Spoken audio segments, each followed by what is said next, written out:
your boy Q Funny, and here I'm gonna bring you my little overtake of the LG K7 from Metropcs, or better known as the Tribute 5. But the Tribute 5 with Boost Mobile is really lacking. Same phone, but the Metro one has 1.5 gigabytes of RAM and the Boost one has 1 gigabyte of RAM. Now, that may not sound like a lot, but when it comes to overall user experience with this phone, I'm never less than about 800 to 900 megabytes of RAM, and everything just flies on this phone. I've been very impressed with this phone, especially since I got this phone for free by switching to Metro. Now what you're rocking with is a 5-inch 2.5D glass 480p screen. Now, I know that doesn't sound impressive, but this 480p screen has to be the best looking 480p screen I've seen in a long time. I'm talking about this screen does not look like it's a 480p screen. I've been very impressed with the performance of the phone. I've been very impressed with the video quality. I've even been pretty impressed for the 5 megapixel shooter that it has on the back of the phone and the front of the phone.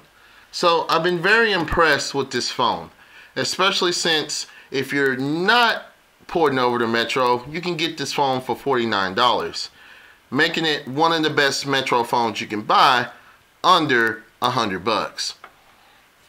Now,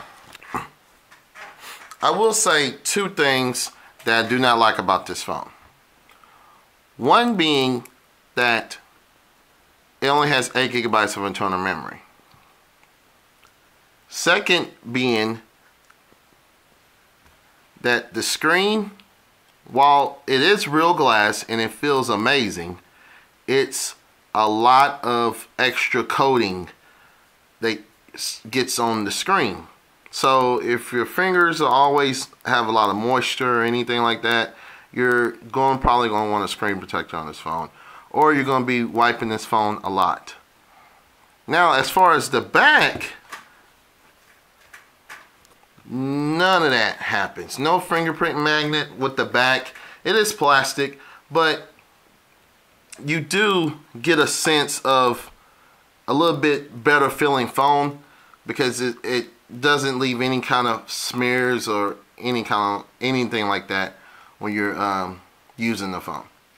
Of course, you got your speaker placement right here. You got your excuse me. You got your 3.5 millimeter headphone jack, your micro USB, a microphone port. At the top, nothing with the microphone port, buttons on the back, and a removable back, which I think it has a 2045 milliamp battery. Now, that is small, but I've been able to get about 14 to 15 hours of heavy, I'm talking about heavy use, and with about 5.5 to 6.5 hours of screen on time. So battery should be no problem. So you people out there that are moderate users, or especially light users, you can go 2 days easily on one charge with this phone. Now, let's get back to the main focus I think that we should focus on is this screen.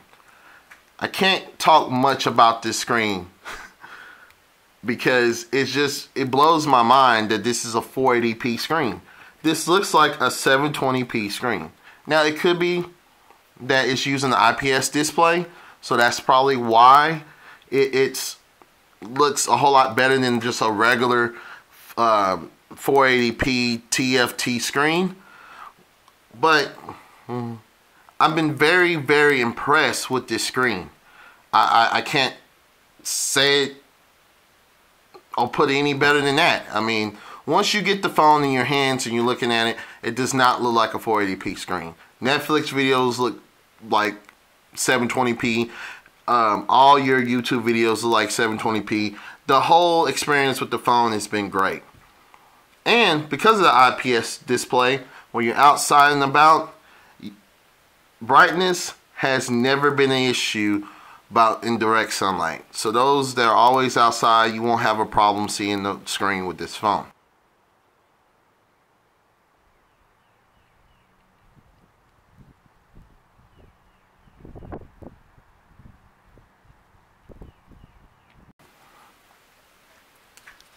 Volume levels have been okay. It does get pretty loud for just that singular small speakerphone port that it has in the back. But overall, I give it a 7 out of 10. It's decent and it gets the job done. Same thing for listening to music in the headphone port right down here. You get the same kind of quality. It gets loud. Sometimes I wish it would get louder. It just really depends on what video you're watching and etc. Now I'm not going to bore you anymore with this phone because there's so many reviews of this phone. I'm just giving my personal take from my channel. Anybody that watches my videos. And I feel like for free or $49, can't go wrong with this phone. This is a great backup phone or even a daily driver. It's my daily driver for the current moment. I have no problems with it. The only thing that really upsets me is the 8 gigabytes of internal memory. I think that's what really kills the phone. But besides that, everything else is great. Solid battery life, great call quality, terrific 480p screen.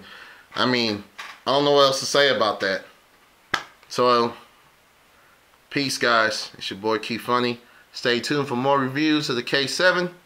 And also stay tuned for more reviews on the latest smartphones coming out for 2016. Peace.